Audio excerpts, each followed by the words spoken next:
Assalamualaikum warahmatullahi wabarakatuh. Waalaikumsalam warahmatullahi wabarakatuh. Ila hadratin Nabi Muhammad sallallahu alaihi wasallam wa ila jami'i masyayikh al-qaya wa bil khusus Al-Mu'tiyati Muhammad Anwar Mansur wa ila jami'i mustahiqina wa munawwibina wa jami'i mu'allif hadzal kitab wa ila jami'i mu'allifin khususan mu'allif jam'al jawab bibarakati ulumihim fitni wa dunya wal akhirah. Lahumul Fatihah.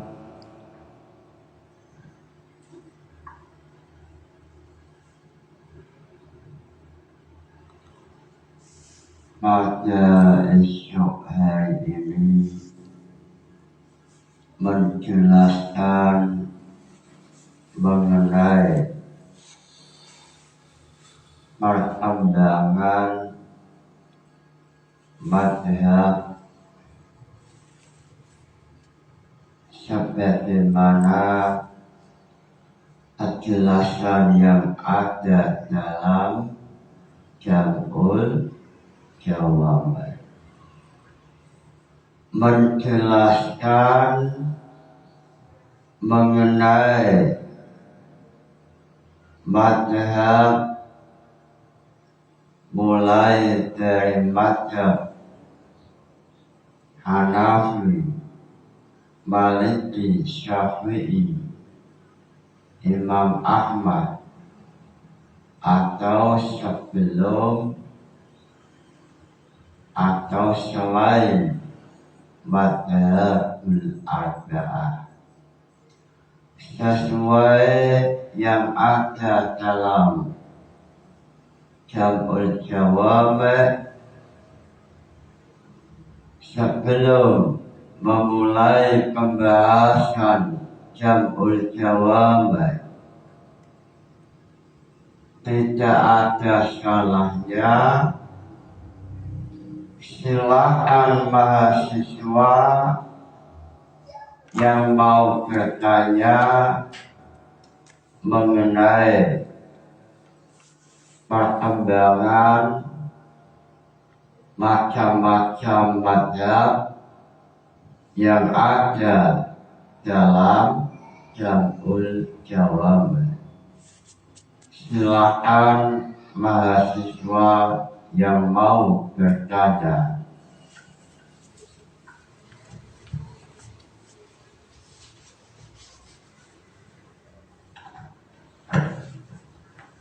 Assalamualaikum warahmatullahi wabarakatuh.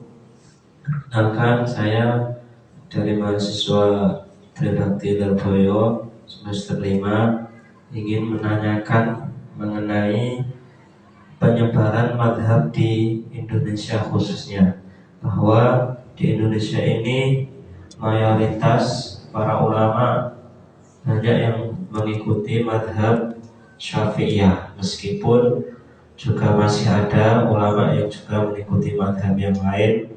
Nah, ini bagaimana sejarahnya? Apakah juga berkaitan secara filosofis dengan sejarah Wali Songo?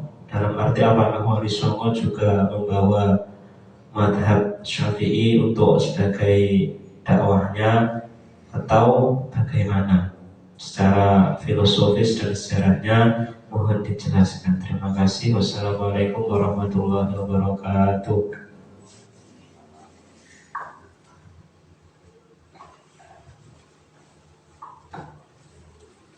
Terima kasih pertanyaannya.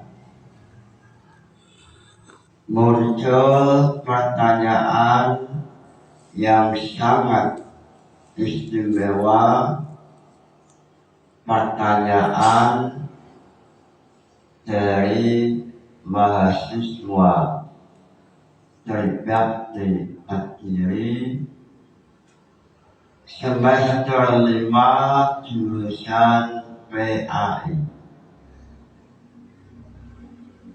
Memunculkan pertanyaan mazhab Syafi'i masuk ke Indonesia, ke Pulau Jawa,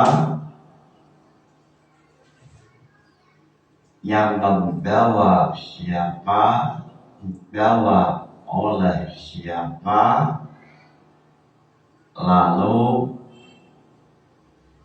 mazhab Syafi'i apa hubungannya dengan Wali Songo. Ini pertanyaan istimewa sekali. Sebelum membahas jam al-jawab, alangkah istimewanya, alangkah barokahnya memulai dengan ragam yang ditulis oleh Imam Jalaluddin Asyuyuti. Lillahi hamdu la yazalu sarmada yu'ziru bistiyani man abada damar dua jam'al jawami illati hawa usul al-fiqh wa tirsyati. Lengkap yusaru ya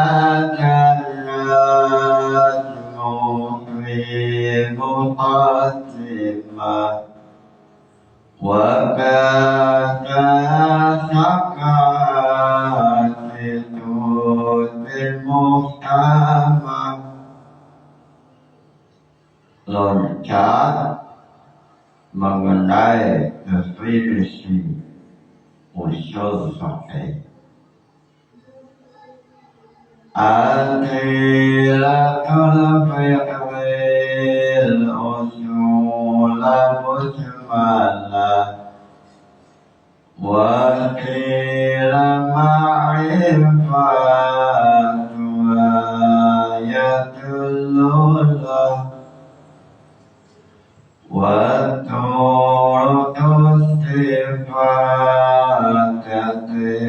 wal mustafid wa arifun fiyal usul al-adid. Loncat mengenai masalah sholat memakai air resapan, wudhu memakai air resapan, sah tapi haram, atau suruhiyah lain, fikih lain, masalah lain mengenai sholat di atas sajadah resapan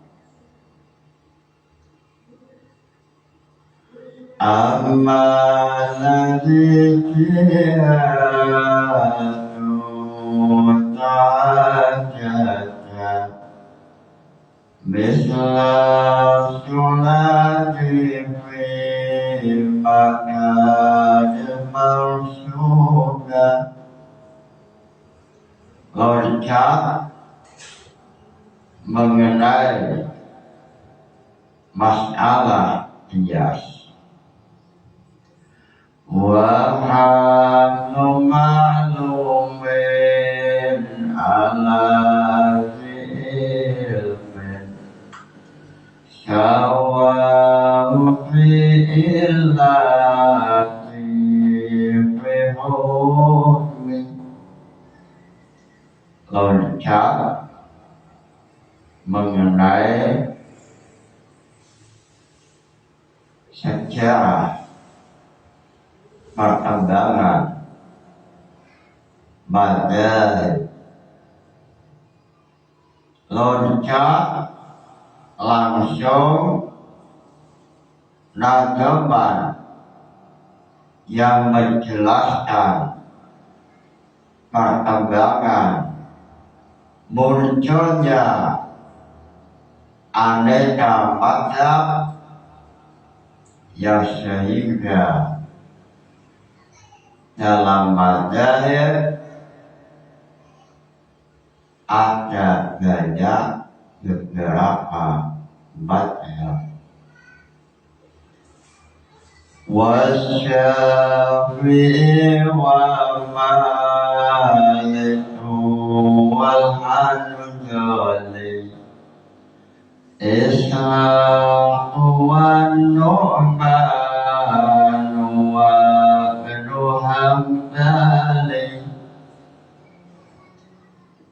wa Ibn Uyainah ma'athawri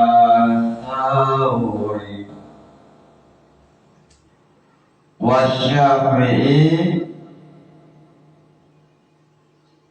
lan madzhab Imam Syafi'i wa Malik lan madzhab Imam Malik wal Hanbali ay madzhab Ishaq bin Rahawayh bin Hanbali wa Nu'manu lan madzhab Hanafi wa Ibnu Hanbali lan madzhab Ahmad bin Hanbal. Imam Jalaluddin As-Suyuti melalui nazam Jamul Jawami, beliau mengajak supaya generasi Islam memahami sejarah perkembangan madzhab, perkembangan munculnya beberapa madzhab, mulai dari madzhab Imam Asy-Syafi'i. Madzhab Asy-Syafi'i yaitu madzhab yang berkembang ada di Indonesia dan juga Thailand atau Champa. Dalam Ahlam Musyawarah, Syed Ibrahim Al-Asmar menikahi putri Raja Champa atau Raja Thailand. Syekh Ibrahim Al-Asmar madhabnya adalah madhab Syafi'i. Lalu Imam Jalaluddin As-Suyuti menerangkan, menjelaskan, menulis madhab selain empat. Ada yang namanya madhab Hasan Al-Basri, yaitu tahun atau berkembang pada Kufah. Lalu Imam Jalaluddin mengatakan Hanafiyah Hasan Al-Basri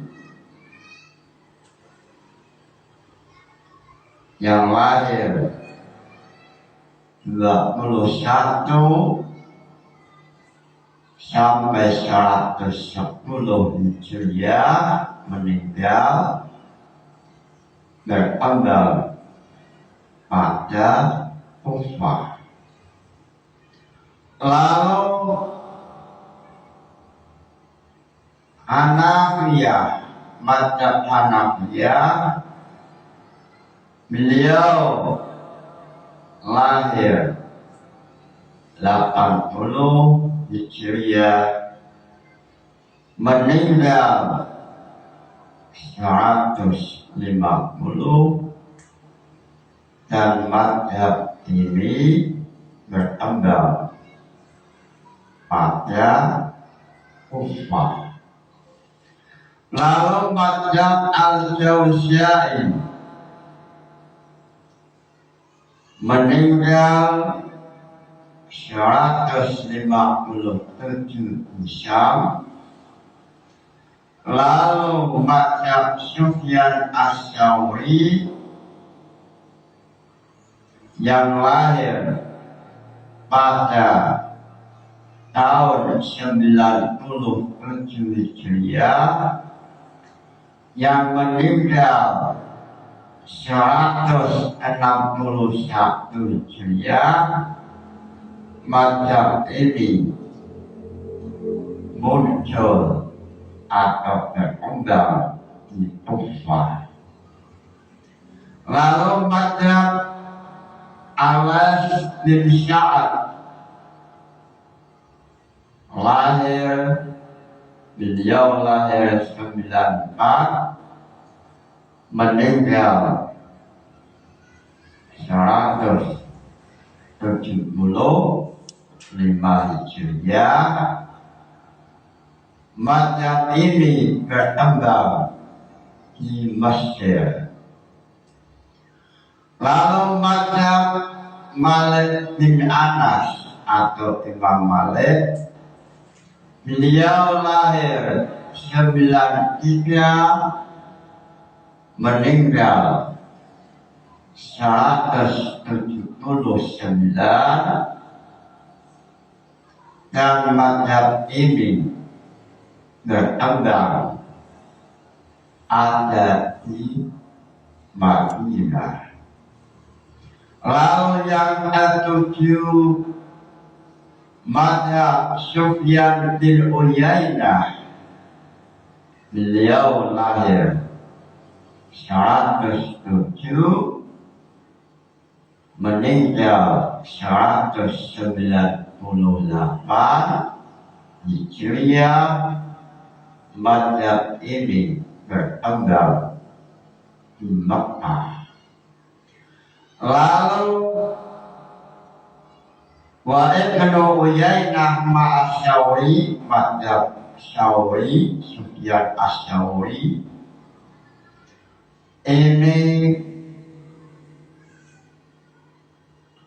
yang ketujuh, Sufyan bin Uyainah wa Ibnu Uyainah ma'asyawi. Madhab Sufyan bin Uyainah lahir 107, meninggal 198 di Mekah.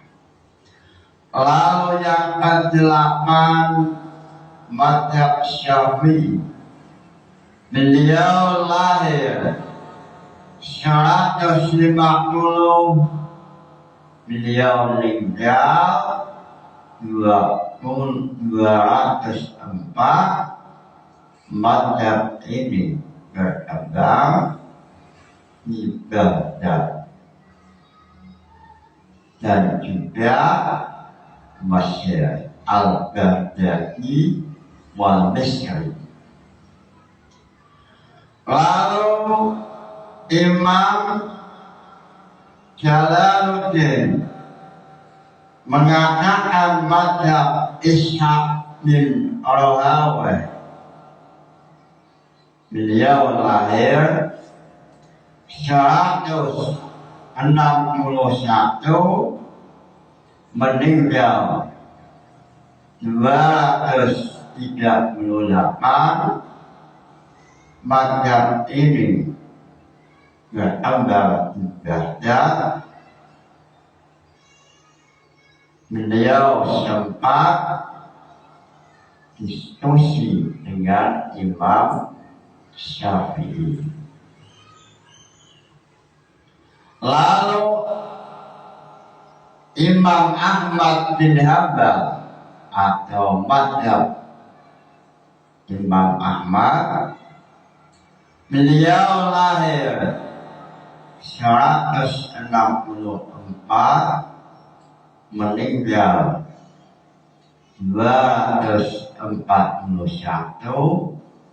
Madhab ini berkembang di Baghdad. Lalu Abu Syur meninggal 246. Madhab ini berkembang di Baghdad. Lalu Dawud al-Zahiri, beliau lahir 255, beliau meninggal 297. Madhab berkembang pada Baghdad. Lalu Ibnu Jarir at-Tabari yang meninggal 310, lahir 224, meninggal 310 Hijriyah. Madhab at-Tabari berkembang di Baghdad. Lalu madhab Syafi'iyah ini kebanyakan berkembang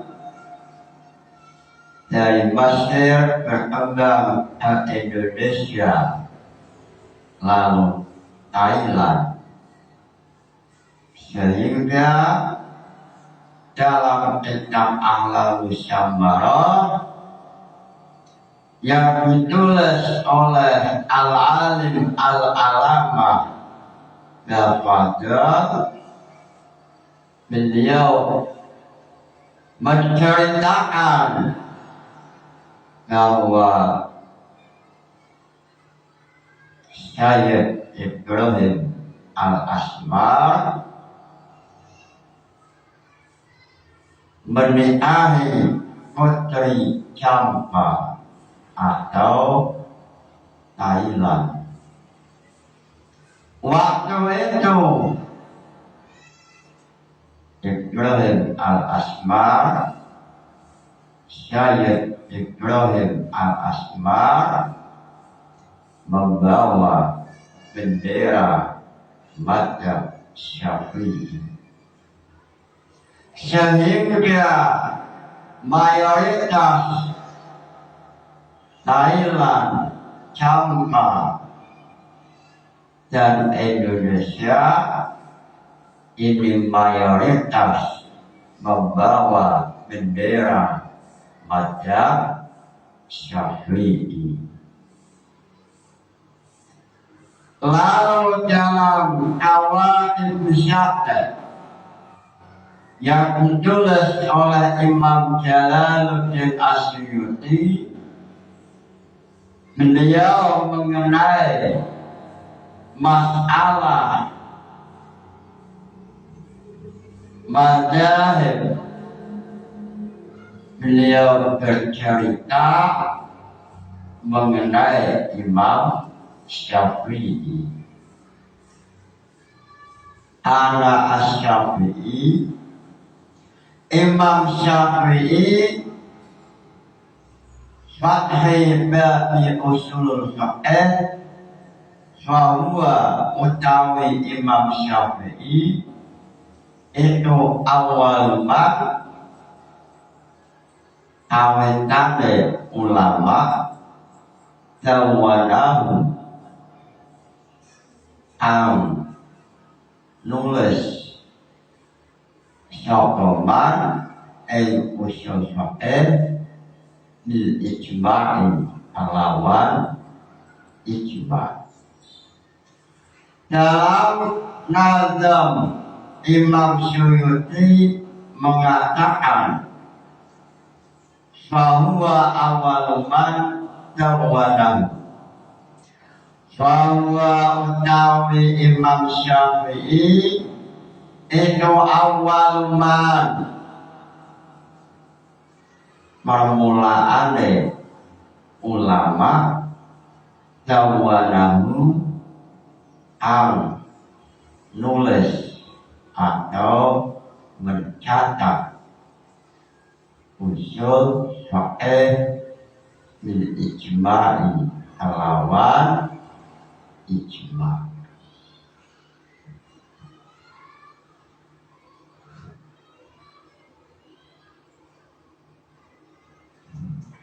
Imam Jalaluddin Asyuyuti mengenai pembahasan mazhab, beliau bercerita bahwa mazhab yang pimpinannya adalah Imam Asy-Syafi'i.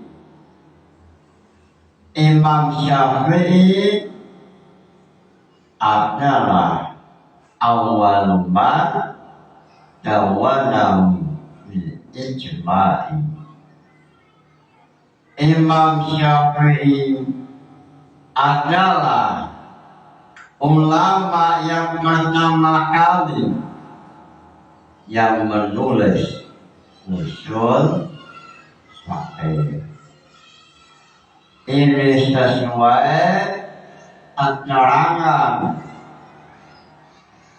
Imam Jalaluddin Asyuyuti dalam kitab Qawaid Syafi'i halaman 580. Apa yang ditulis oleh Imam Jalaluddin ini sesuai dengan nazam Tashilul Turuqat. Alhamdulillahilladzi qad adara ilman usulil wa asyara ala lisani Syafi'i wa waladi ala lisani Syafi'i wa hawwana ala lisan syafi'i wa hawana wa huwa alladhi lahu tawana wa tabi'ahun nasu hatta sara. Alhamdulillahilladzi qad ajara. Segala puji milik Allah yang telah adhara, yang telah menampakkan ilmu usul fiqh ala lisan Syafi'i, melalui lantaran tulisannya Imam Syafi'i, yaitu Ar-Risalah ala lisan Syafi'i wa huwa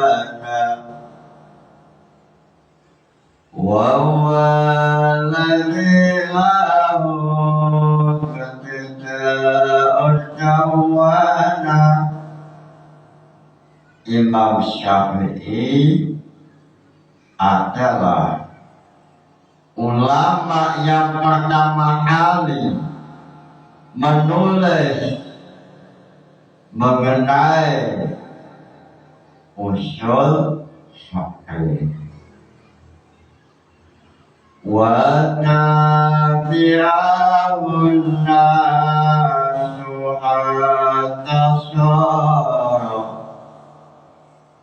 Lalu ulama-ulama mengikuti atau mengembangkan apa yang telah ditulis oleh Imam Syafi'i. Imam Syafi'i pertama-tama yang menulis usul fiqh. Beliau meninggal 204 Hijriah, meninggalkan warisan Ar-Risalah. Lalu muncul Imam Al-Juwaini menulis Al-Burhan. Beliau meninggal 478 Hijriah. Lalu diteruskan oleh santrinya, yaitu Imam Al-Ghazali. Imam Al-Ghazali meninggal tahun 505 Hijriah. Beliau meninggalkan warisan kitab Al-Mustasfa, Al-Manhul, dan kitab usul fiqh lainnya. Lalu setelah Imam Syafi'i, setelah Imam Ghazali, muncul Jam'ul Jawami tahun 771.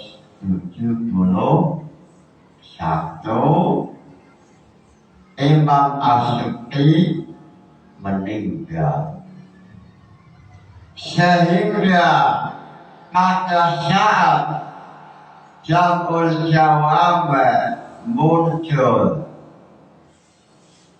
ada kemungkinan besar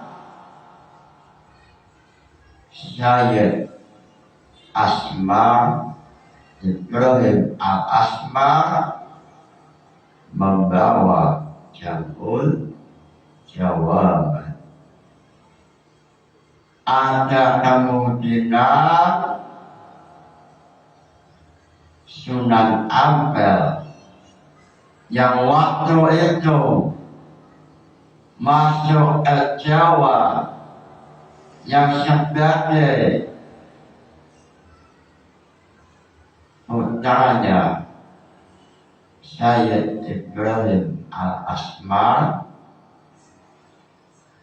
pada tahun 751 masuk ke Pulau Jawa. Ada kemungkinan membawa jamul jawab sesuai dengan pendekatan tahun, yaitu tahun 751 yang waktu itu beliau masih umur 20 tahun. Ini sesuai catatan kitab Al-Muhajir atau catatan kaki kitab Syamsu Al-Zahirah yang tulis Amma Ali Rahmatullah bin Ibrahim Asmara Amma Aliyu Rahmatullah Anakun utawi Sayyid Ali Rahmat Sunan Ampel Ibnu Ibrahim Asmara putra Ibrahim Al-Asmar. Sebelumnya Alam Samara menjelaskan Sayyid Ibrahim Al-Asmar mengislamkan Raja Thailand. Namanya adalah Abdullah. Raja ini memiliki 2 putri. Yang satu dinikahi oleh Raja Brawijaya V. Lalu yang satunya dinikahi oleh Ibrahim Al-Asmar, Sayyid Ibrahim Al-Asmar. Lalu Sayyid Ibrahim yang bermadzhab Syafi'iyah mengembangkan Islam sesuai madzhab Syafi'iyah. Lalu kerajaan Campa yang sebelumnya adalah memeluk agama Buddha dengan dakwah Sunan Ibrahim, Sayyid Ibrahim, akhirnya Raja Thailand atau Campa masuk Islam. Dalam Ahlamus Syambar mengatakan Hukiya annahu lama balagha Sayyid Ibrahim Al-Asmar syaha bil ard syaha lumaku sapa Sayyid Ibrahim bil ard dalam bumi hatta wasyola sehingga kemana sapa Sayyid Ibrahim ila baladin maring negara yuqalu kang diucapaken lahum adwe baladin apa Campa Thailand wa qama fi hatta Ajar ala duhul ala milti falamma dahala alaihi qala lahu al-malaku ya Darwish ma ismuka wa ma hajatuka biduhuli alayya faqala lahu Sayyid Ibrahim amma ismi ana kun utawi asma ingsun itu fa Ibrahimu Sayyid Ibrahim wa amma hajati ana kun utawi hajat ingsun Minduhuli kalawan mancing alaika ingatasi kerajaan siro fa ini mongko setune ingsun itu ada uta ngajak saka ingsun ing Tuhan an ibadatul ausani ninggal ibadah nyembah berhala ila ibadati malikin diani maring nyembah Allah ang wasami waktu lilan mancing betini ejalan agama al-hanifi atau jadi pada diri Muhammad sallallahu alaihi wasallam wa huwa dinul Islam. Dalam kitab Al-Musammar mengatakan pada zaman dahulu ada Sayyid namanya Ibrahim Al-Asma. Ini adalah ayahnya Sunan Ampel. Sayyid Ibrahim Al-Asma melakukan dakwah dari satu tempat menuju tempat lain yang akhirnya sampai ke Thailand dengan membawa bendera mazhab Syafi'i. Lalu saat sampai di istana Thailand, waktu itu rajanya memeluk agama Buddha. Lalu sang raja saat melihat kedatangan manusia yang memakai pakaian putih berjubah warna putih penuh dengan wibawa, penuh dengan akhlakul karimah, sang raja Thailand bertanya, "Ya Darwish, wahai pengembala, wahai musafir, wahai manusia yang selalu melakukan perjalanan, ma ismuka, siapa namamu di sana?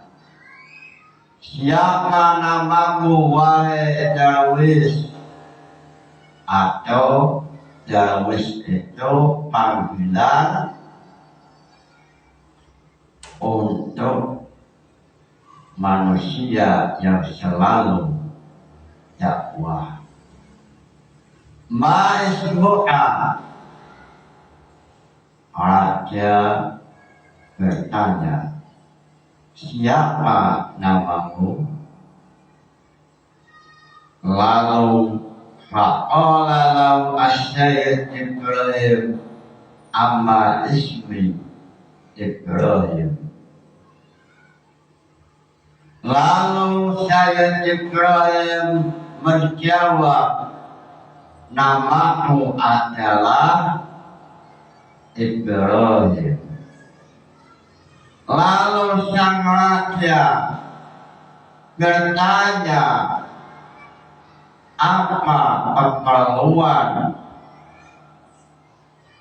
masuk ke istana Campa? Wahai istana, wahai Ibrahim,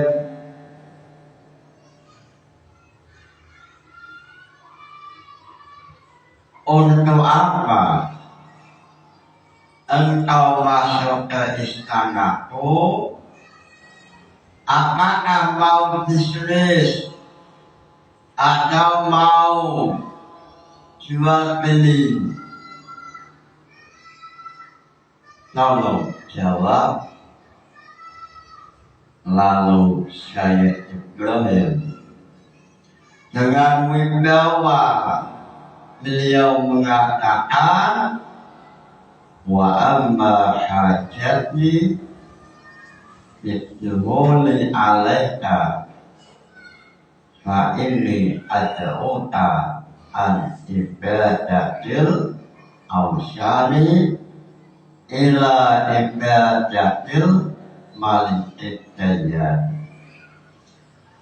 Wahai raja, saya datang ke sini bukan untuk jual beli, bukan untuk jalas atau jual beli, tapi saya datang ke istana ini untuk mengajak supaya raja mau meninggalkan menyembah berhala lalu masuk agama Islam.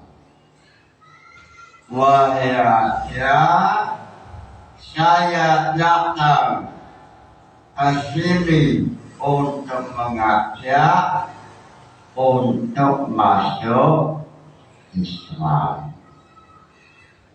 Lalu sang raja menerima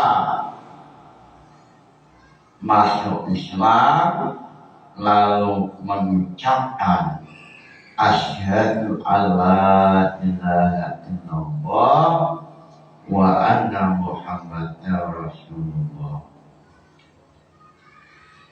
Wa kana lahu salah satu auladin mata ningrum. Lalu raja ini memiliki 3 putra, yang 2 perempuan. Yang pertama namanya Putri Martaningrum. Martaningrum ini yang menjadi istrinya Brawijaya. Lalu yang satu namanya Sayyidah Condrowulan. Lalu yang satu laki-laki namanya Raden Cemporo. Lalu yang perempuan yang namanya Chandrawati oleh raja dinikahkan dengan Syed Ibrahim Al-Asmar, sehingga putri yang pertama dinikahi oleh Raja Brawijaya atau Raja Majapahit lah yang namanya Martaningrum ini dinikahi oleh Brawijaya. Lalu yang satu yang namanya Chandrawati dinikahi oleh Syed Ibrahim Al-Asmar. Lalu dari pernikahan inilah Syed Ibrahim mengembangkan mazhab Syafi'i sehingga Thailand, Champa mayoritas memeluk mazhab Syafi'i. Lalu Syed Ibrahim dengan pernikahan dengan Dewi Chandrawati melahirkan bapak pendidikan, yaitu Sunan Ampel, sehingga Sunan Ampel kenapa ke Jawa, kenapa jauh-jauh meninggalkan Thailand menuju Jawa. Ini dalam keterangan Ahlam Musyammarah, awalnya sejarahnya yaitu Raden Rahmat atau Sunan Ampel awalnya mau silaturahim pada Brawijaya yang telah menikahi Martaningrum, yang mana Martaningrum ini putri dari Raja Champa yang namanya adalah Abdillah, yang Abdillah ini memiliki putri yang satu Martaningrum, yang satu Chandrawati, sehingga Sunan Ampel masih ada hubungan dengan istrinya Raja Brawijaya atau Martaningrum.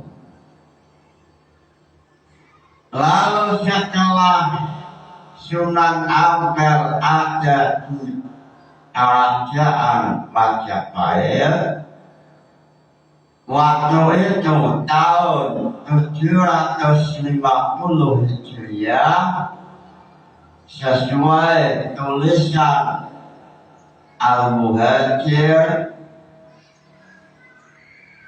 sesuai yang ditulis oleh Al-Alim Al-Alama Syihabuddin, waktu itu tahun 751 Hijriah, sehingga Sunan Ampel mengatakan Pulau Jawa ini masih memeluk agama Buddha. Lalu Sunan Ampel menikahi seorang perempuan, lalu punya putra namanya Syed Ibrahim atau Sunan Bonang. Lalu Sunan Ampel yang membawa mazhab Syafi'i yang tasawufnya mengikuti Imam Ghazali, sehingga dalam tulisan Kiai Haji Hasyim Asy'ari atau Ahli Sunnah wal Jamaah, dalam tulisan itu mengatakan bahwa zaman dahulu atau zaman tahun 751 Hijriah, Jawa mengikuti mazhab Syafi'i yang dibawa oleh salah satunya adalah Wali Songo dan santri-santrinya. Dalam kitab yang ditulis oleh Kiai Haji Hasyim Asy'ari dalam Al-Risalah Ahlussunnah wal Jamaah, faslun fi bayani tamassuki ahli Jawa di madhabi Ahlussunnah wal Jamaah.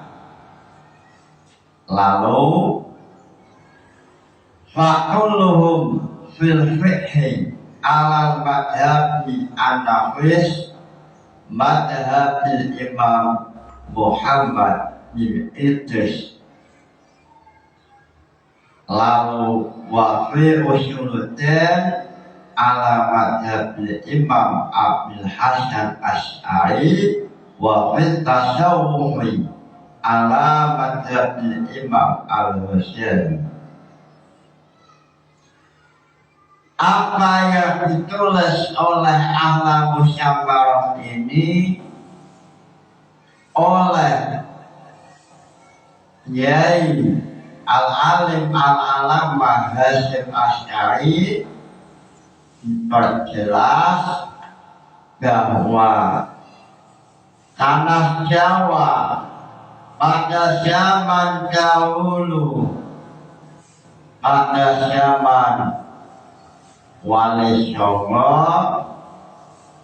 fakihnya mengikuti mazhab Syafi'iyah yang dibawa oleh Sunan Ampel dan juga santri-santrinya. Sunan Ampel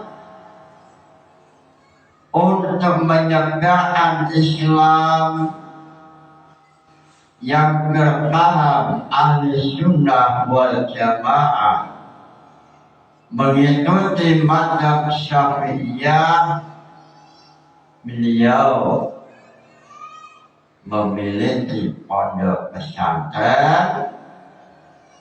Lalu dari pondok pesantren inilah muncul santri yang membawa mazhab Syafi'iyah sampai pada tahun 2025 Masehi atau sampai sekarang. Sunan Ampel memiliki santri yaitu putra Brawijaya yang namanya adalah Raden Fatah. Ini adalah santrinya Sunan Ampel. dalam alam musyama Raden Fatah menjadi salah satu santri dari Sunan Ampel. Lalu Raden Fatah menikah dengan putrinya Sunan Ampel, lalu menuju Jawa Tengah, Demak, lalu memiliki kerajaan Demak, Jawa Tengah. Lalu masyarakatnya banyak sekali dan madhab fikih yang dilakukan adalah madhab Syafi'i. Sehingga Sunan Bonang yang menjadi putra Sunan Ampel dan juga santrinya, beliau menulis kitab Prambon atau meninggalkan tulisan kitabnya Sunan Bonang. Lalu dalam kitab yang ditulis oleh Sunan Bonang ini dengan jelas mengatakan fikihnya adalah fikih madhab Syafi'i. Tasawufnya mengikuti madhab Imam Ghazali. Sehingga salah satu di antara perjuangan Wali Songo membawa fikih madhab Syafi'i, tasawuf Imam Ghazali adalah perjuangan Wali Songo dan santri-santrinya.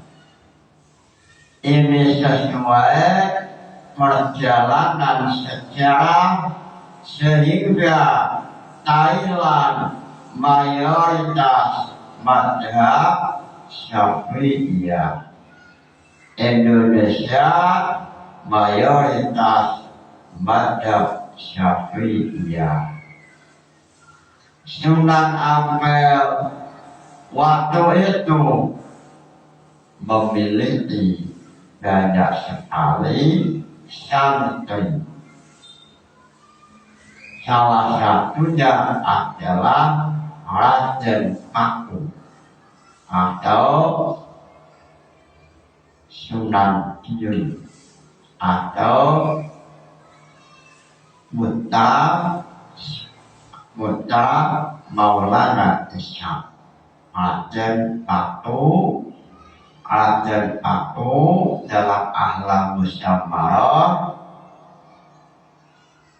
adalah putra Maulana Ishaq yang oleh keluarganya dialirkan dalam sungai.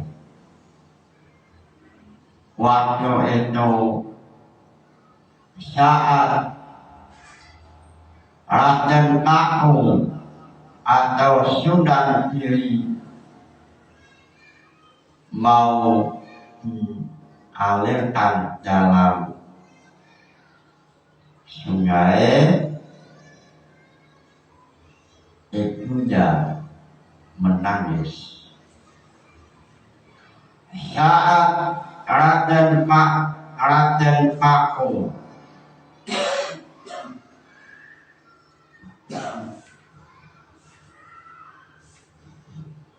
pada saat Raden Paku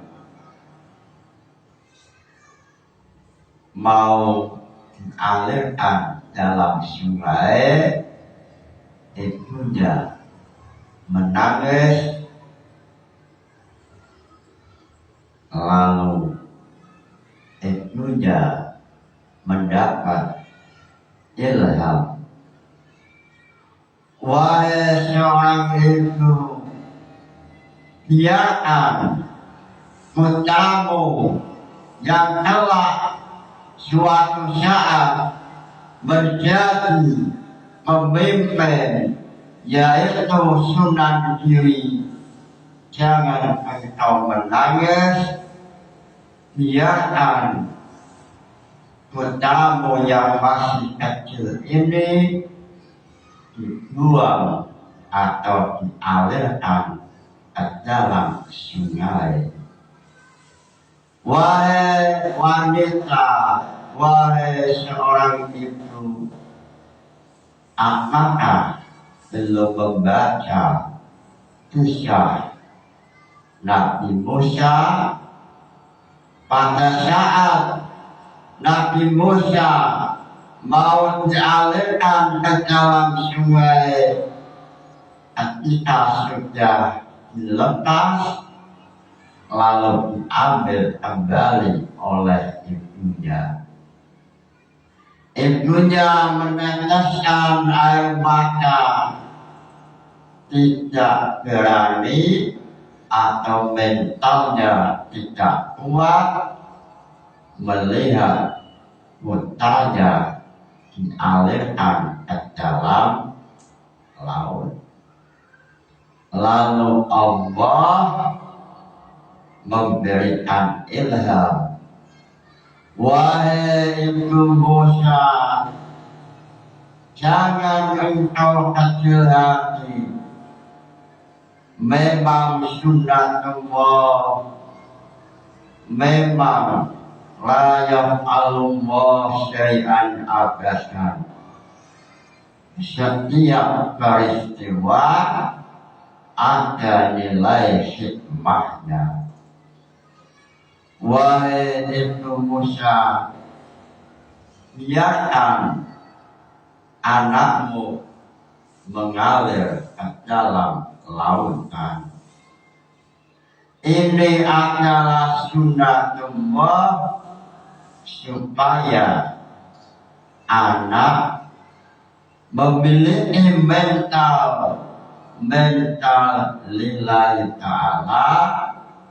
Sebab seorang anak yang terbiasa jauh dengan orang tua, ini seorang anak memiliki mental ilahi, yaitu mental selalu percaya dengan Allah Ta'ala. Sehingga dalam kitab kenapa Nabi Muhammad menjadi yatim, kenapa Nabi Muhammad ditinggal oleh orang tua, ini semua sunnatullah la yaf'alullahu syai'an abasan. Ini semua dalam sirah an-nabawiyah yang ditulis oleh Imam Al-Buti almarhum. Hikmahnya adalah supaya anak itu memiliki mental ketuhanan. Dengan sikap jauhnya dengan orang tua, maka ia memiliki mental saat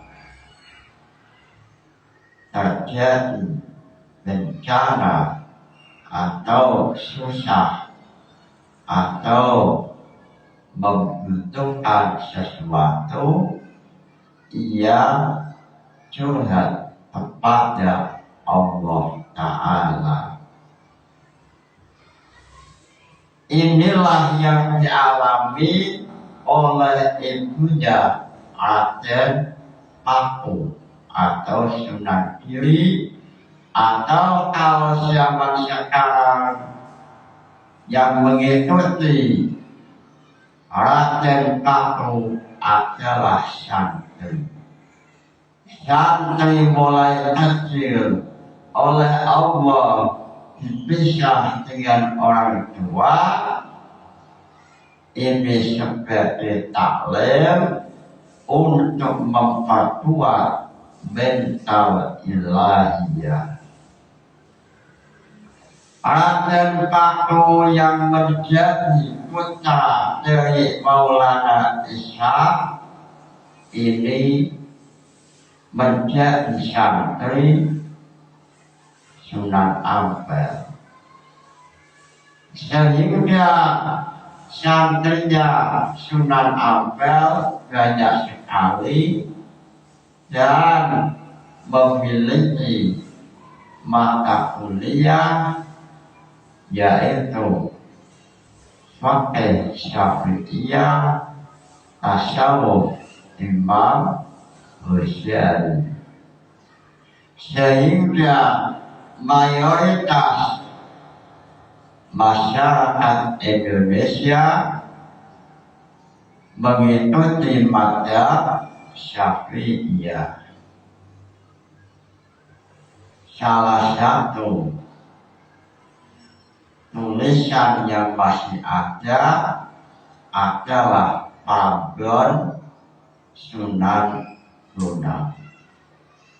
Sunan Bonang memiliki tulisan dalam ilmu sejarah, ada istilah data primer dan sekunder, data pokok dan data tambahan. Salah satu data primer atau data pokok yang mengatakan Wali Songo yang membawa mazhab Syafi'i yaitu Pardon Sunan Bonang. Mudah-mudahan ngaji ini membawa manfaat. Nawaitu ta'allumal ilmi linaili ridallah. Al-Fatihah.